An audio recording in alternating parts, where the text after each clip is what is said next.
Good evening, ladies and gentlemen. Well, good afternoon to some, good morning to others if you're joining us on the recording. My name is Brian Louis, and I want to welcome you to Ignite, our leadership training call.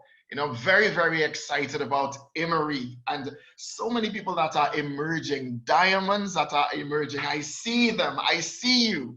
I see you. People that are in the moment, they're in the mission, they're in the vision, they're caught in a vision for themselves for the future. Some people come here at Emery and they want to be superstars. They want to be diamonds. But I heard it a long time ago and I know it to be true that diamonds are formed under pressure. It takes just one clump of coal under enormous pressure to create a diamond. And so, ladies and gentlemen, in this journey of Emery, in this journey of life, we will come under pressure. And so this call that we do every Sunday evening at 8 p.m. Nigeria time, 7 p.m. Ghana time, and 3 p.m. Trinidad and Tobago time, where I am, we dedicate ourselves to refocusing our efforts, refocusing our mindset towards success, refocusing our activities towards the vision of success that we see for ourselves, for our family, and all of the people that are around us. And so today, ladies and gentlemen, we've got an awesome call lined up. I know that leadership is something here in this industry. You get rewarded by becoming a leader with an MBA. What is an MBA? A mega bank account. How many people want a mega bank account in this industry? Well, it doesn't come through sales of the product.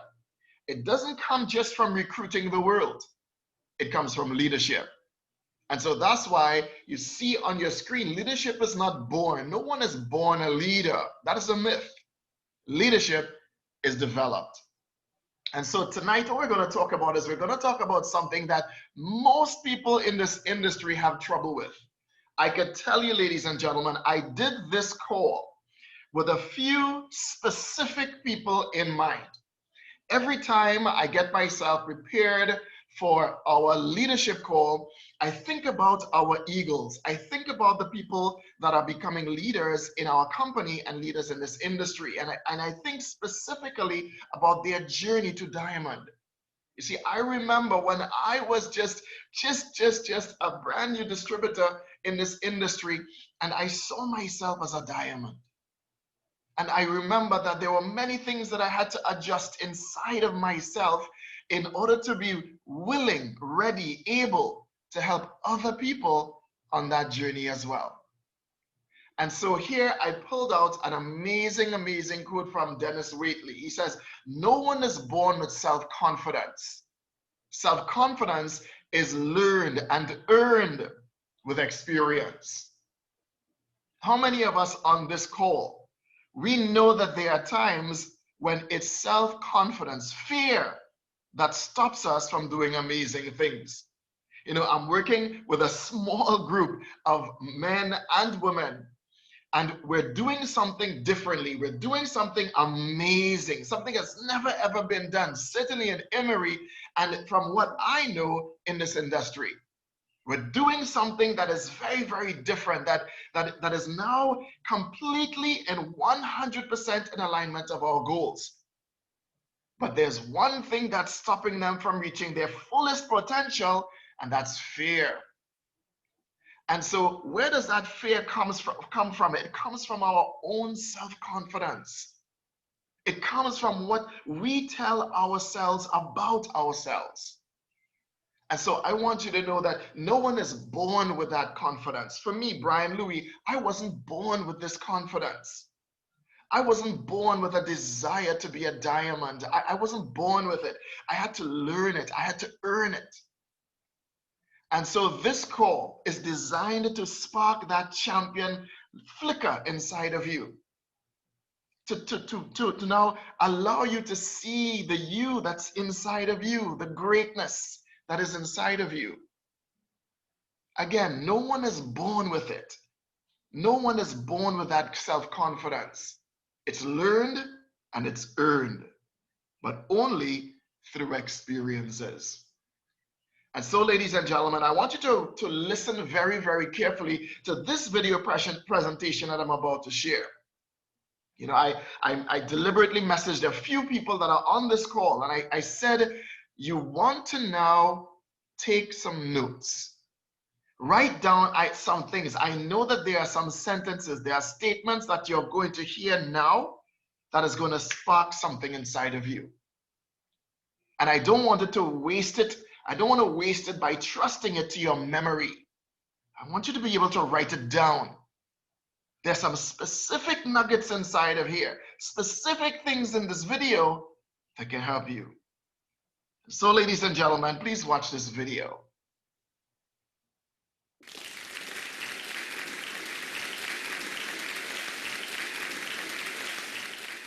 In my past life as a soccer coach, once you win a national championship, everybody wants to come play for you. Really not true. Once you pay them $25,000 a year in scholarships, everybody wants to come play for you. And parents would always come to me and they'd say, okay, my son or my daughter wants to come play at your university. What is it that we have to do? You know, what are you looking for? And being the Socratic professor that I am, well, I said, well, what does your son or daughter do? What do they do really well that we'd be interested in? And typically their answers are, well, they've got great vision. They're really good. They can see the entire field. Or my daughter is the fastest player. There's nobody that can beat her. Or my son's got a great left foot, or really, really great in the air and can head every ball. I'm like, yeah, not bad. But to be quite honest with you, those are the last things I'm looking for. The most important thing, self-confidence. Without that skill, and I use the word skill intentionally, without that skill, we are useless as a soccer player. Because when you lose sight or belief in yourself, we're done for. I use the definition of self-confidence to be the ability or the belief to believe in yourself to accomplish any task, no matter the odds, no matter the difficulty, no matter the adversity. The belief that you can accomplish it. Self-confidence. Some of you are saying, great, I don't have it, I'm so shy, I'll never do good. And you start to drag all the way down here. But I use the word skill because I believe it can be trained. And I'll show you a couple of ways in which we do.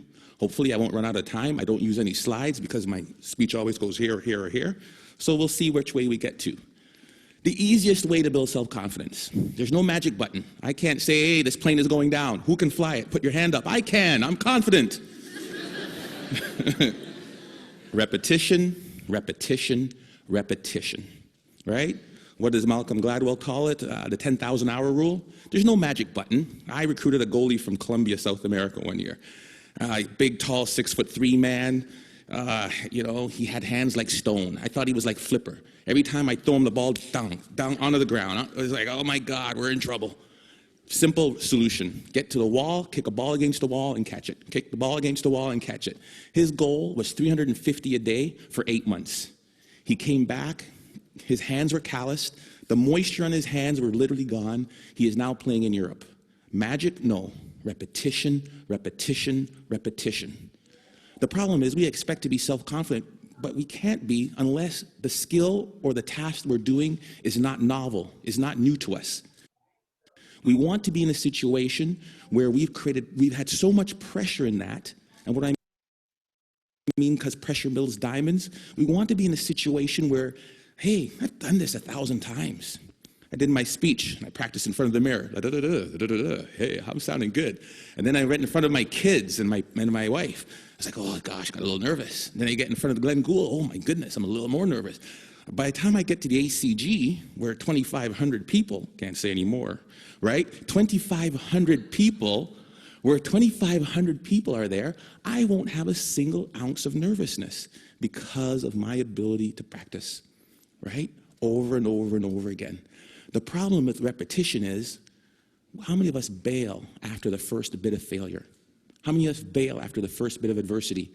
Edison was on that video. And depends who you ask, there's anywhere from 1,000 to 10,000 tries to build that light bulb.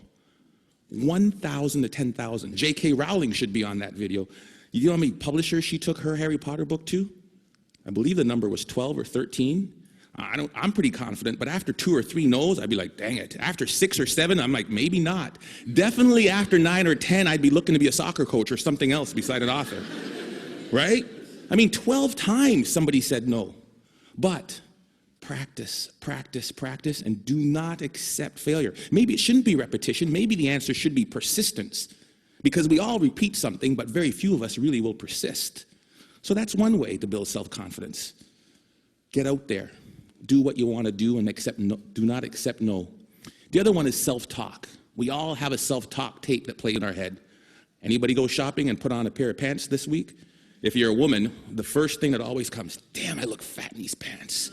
And if you're a man, it's the opposite. Oh, God, I have no muscle. I'm so flabby, right? We all have this tape that plays in our head.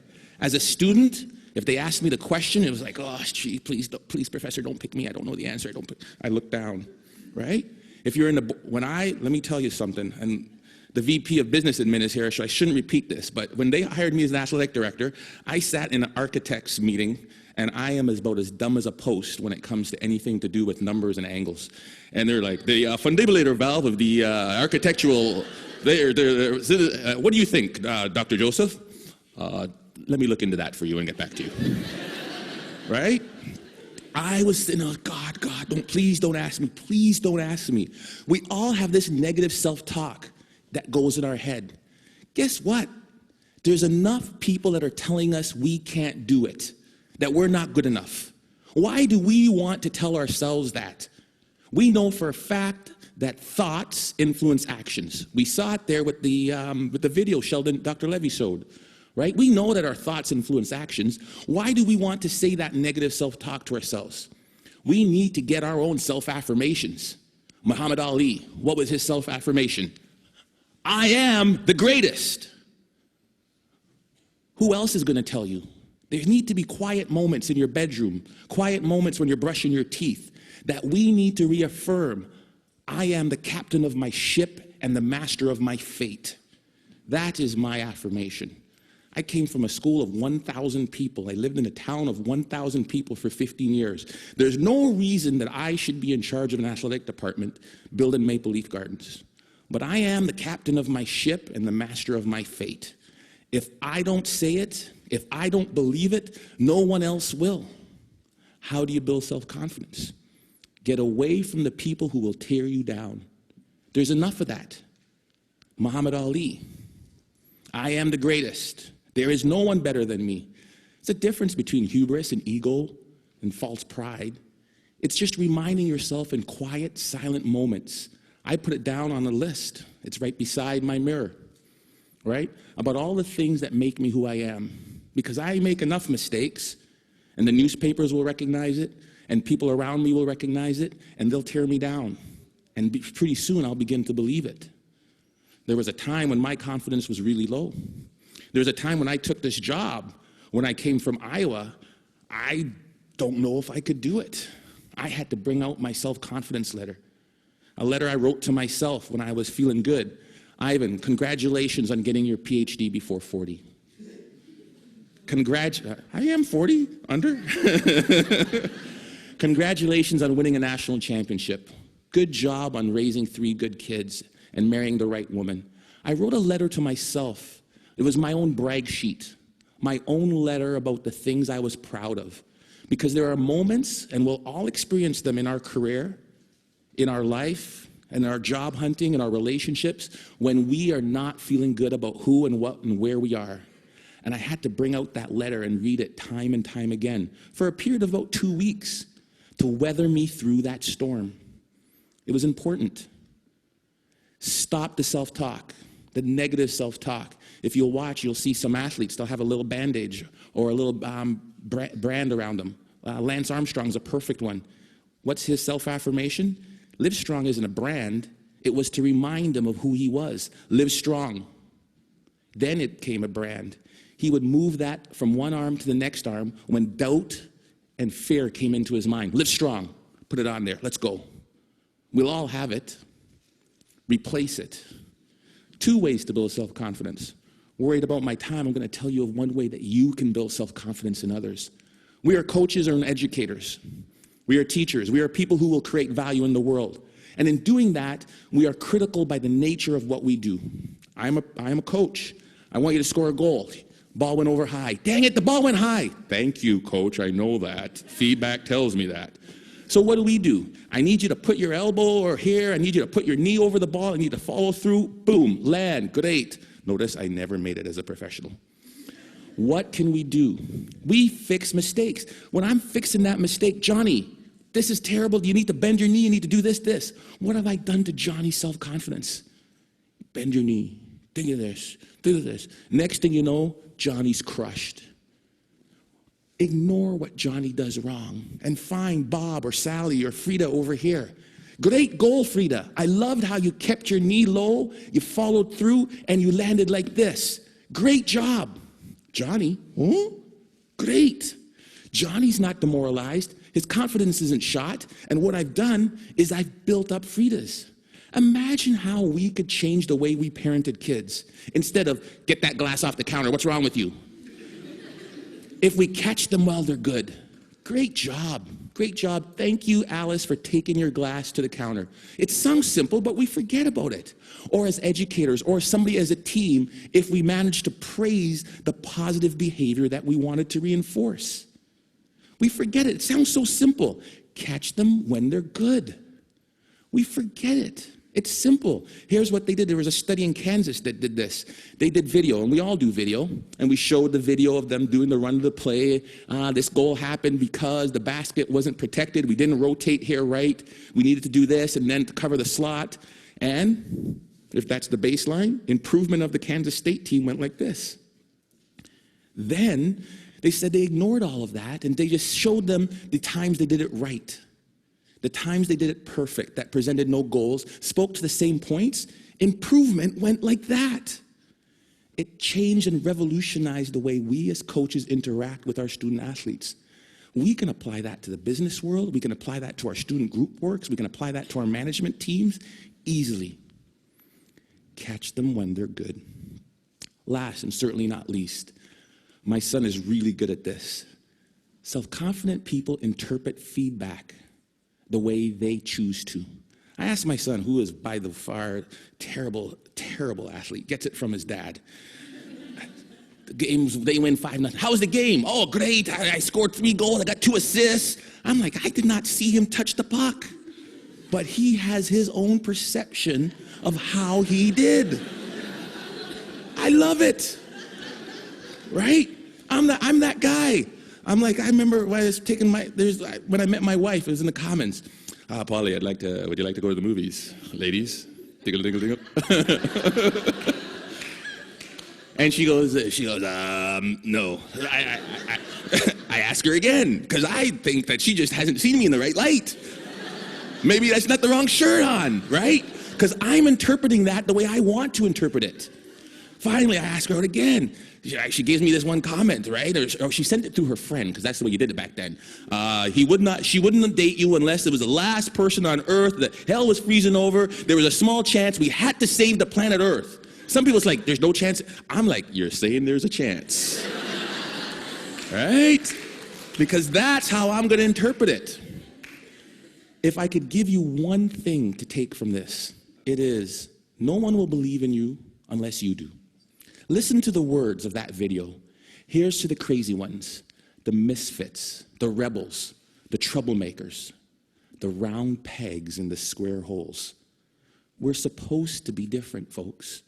And when people look at us, believe in yourself. Thank you.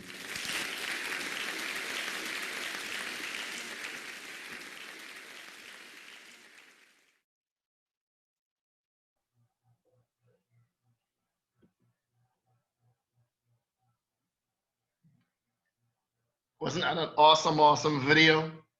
Wasn't that an awesome video? Ladies and gentlemen, you know, one of the things that stood out at me is when he says, no one will believe in you until you do. No one will believe in you until you do. You know, there are so many things that I could share, so many things that I pulled out of that video. You know, when he talked about repetition being the cure for your hesitation. Just do it and just keep on persisting. You know, he said something that I said earlier, you know, pressure builds diamonds. Pressure builds diamonds. And it's so often that people will bail after their first failure in trying to do something repetitiously. And he also said that thoughts influence actions. Thoughts also influence inaction. And so there are so many things. One of the things and one of the exercises that he talked about is writing a letter to yourself, your own brag sheet. I want to challenge all of you, all of us, to do it. Write a letter to ourselves, our own brag sheet. And as we now work with others, catch them while they're good. Catch them while they're good. Praise people. You know, I want to say thank you to Philodebra. Philodebra was the very first person that showed up. She showed up early for this seminar. And so I want to congratulate her and tell her great job.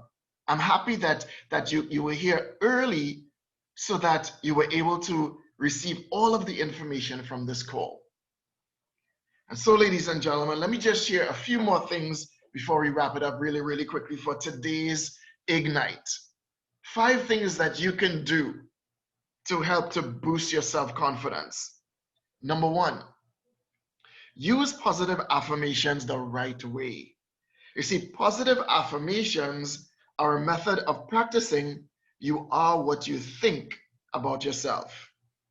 The idea is to fill your mind with positive thoughts until you start believing them. It's a popular way of going about, building your self-esteem because it's simple, but there's one major problem. I've worked with people that would always give themselves a lot of self-doubt. And there's one problem. You see, positive affirmations tend to make people with low self-worth feel even worse because anything that's said as an affirmation, such as I am beautiful or I am successful, can often be too contrary to their own existing beliefs about themselves. Such feelings of being ugly or being lazy, try changing that to I'm going to be successful. You change that from I'm going to be successful to something that is more manageable, like I will persevere, I will persist until I succeed.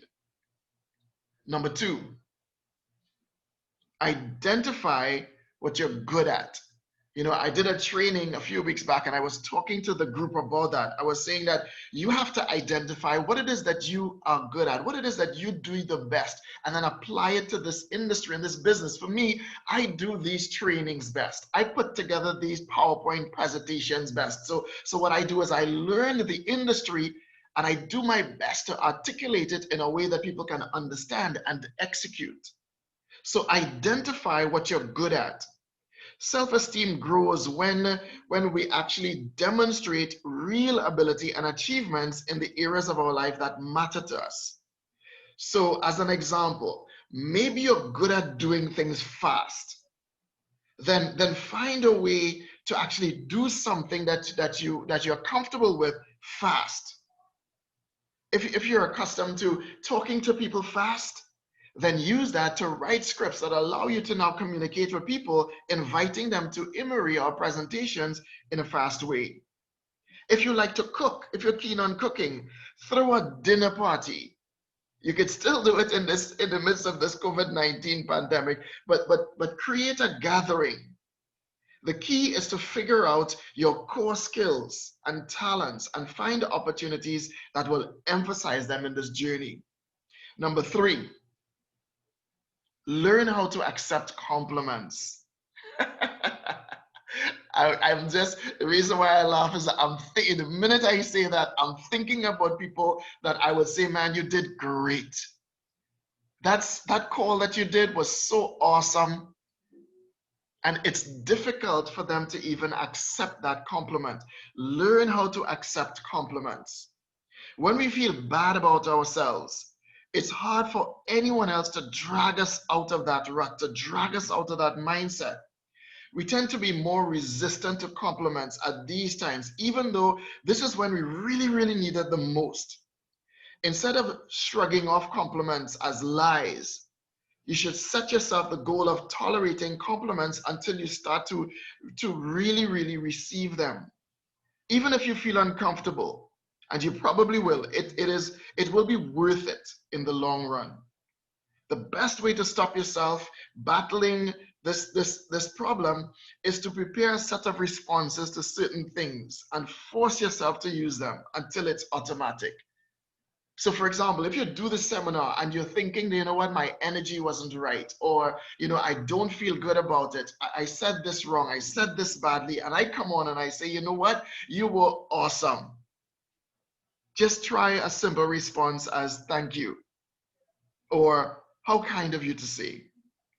You see, the impulse to laugh off a compliment will eventually fade, which will be a sign that it's working and you're starting to believe the nice things that people are saying about you. Number 4, don't criticize yourself. Don't kick yourself when you're already down. Unfortunately, this is what we're likely to do. When our self-esteem is low, we tend to damage it even more by being self-critical. You know, my former mentor used to call this self-sabotage. And I see it all the time here, even in our Emory journey. We have everything set up for you to succeed. Everything is in alignment. We have everything that's showing you. All you have to do is this system. All you have to do is talk to people in this way. All you have to do is invite people to the seminars or go do the seminars. These are the things that you got to do that will definitely allow you to be successful. And what would happen is self-sabotage. Somebody will say something to you, or you will say something to yourself that now criticizes the way that you speak, criticizes the way that you look, criticizes the way that you sound, and now you start to self-sabotage. You know, we should combat this with self-compassion. When you feel your inner self starting to criticize, ask yourself whether you'd say these things to a close friend. Probably not. Think about if you would say these things that you're telling yourself to me, about me, you'd probably not do it. As a rule, we tend to be much more compassionate to friends, you know, people other than ourselves. So think twice next time that you start telling yourself all of those things that you do wrong and emphasize the things that you do right. Doing this will help avoid damaging your self-esteem further, allowing you the time to focus on building yourself up instead. And number 5, remind yourself about your real worth. If your confidence sustains a blow, you've talked to somebody that you know is going to be great in Emory and they say no, or they slow down. I remember my great friend Kitana Dashina. She had someone that was ready to sign up at agency and she was just waiting for that one to sign up at agency. I think it was her uncle or something like that.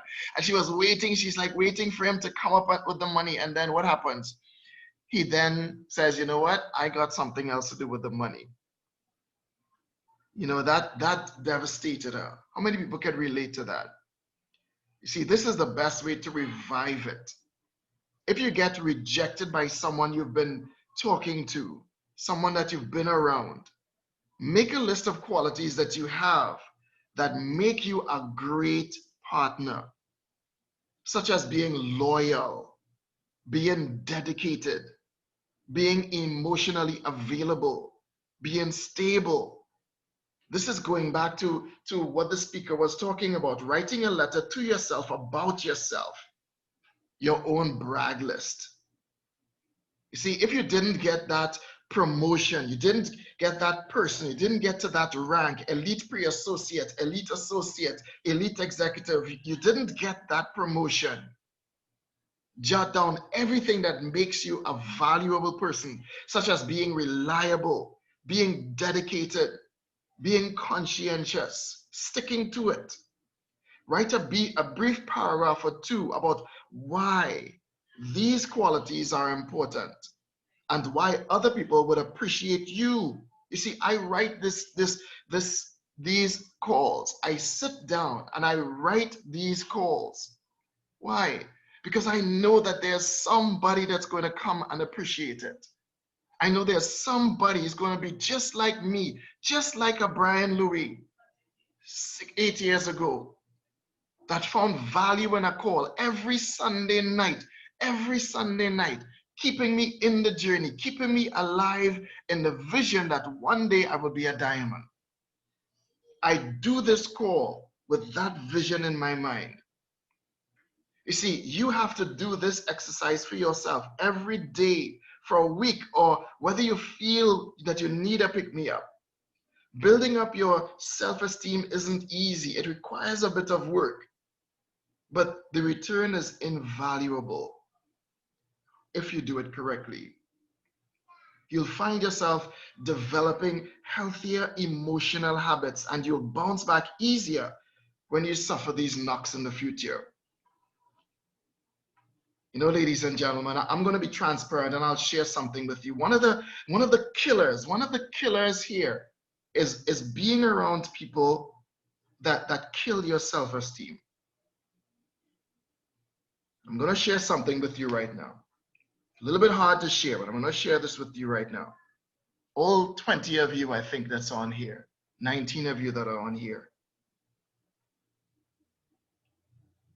You see, a few years ago, I got a divorce. The reason that I got that divorce was because I had to move away from the #1 negative self-talk in my life. You see, I was at the level of diamond in my very first company, and we were moving toward the level of blue diamond. A blue diamond is someone that generates $500,000 US in group volume in their business. We were at $415,000 US in volume on the 20th of the month.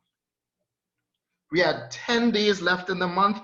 That blue diamond was sure. We had people going towards their goals, going towards everything that they wanted to go towards. All I was doing is motivating people in order for them to get to their goals, their dreams, their aspirations. But there was the person in my life that was supposed to be the one that encouraging me to do the best, be the best. She was telling me, you will never be a blue diamond. You're not good enough. You're not smart enough. People don't respect you enough. I'm not saying for you to divorce your spouse. I'm saying that you have to develop that positive self-talk so that it drowns out the negativity that is around you. If you don't believe in you, nobody else will. And so, ladies and gentlemen, I want to thank you for being here. Thank you for joining us for today's presentation. I want to remind you that Emory, every single Monday, Wednesday, and Friday, they've put together the business opportunity presentation for us. Every Thursday, we have our member orientation program, and every Saturday, we have our leadership training, an amazing leadership training. You want to participate. And of course, every Tuesday, Thursday, and Super Saturday, join us at 7 p.m. for our seminars. We're getting a lot of people now joining us. A lot of people are now making the decision to be a part of our amazing team. And so, ladies and gentlemen, I encourage you to join us. And then, of course, next week, Sunday, be here for another Ignite leadership training. And so, ladies and gentlemen, as I always say, the future belongs to those who believe in the beauty of their dreams. I want to encourage you to keep on dreaming and keep on believing, because the best is absolutely yet to be. Good night, everyone. Have an amazing week ahead. See you on our next presentation, our next seminar, which is going to be on Tuesday. Good night.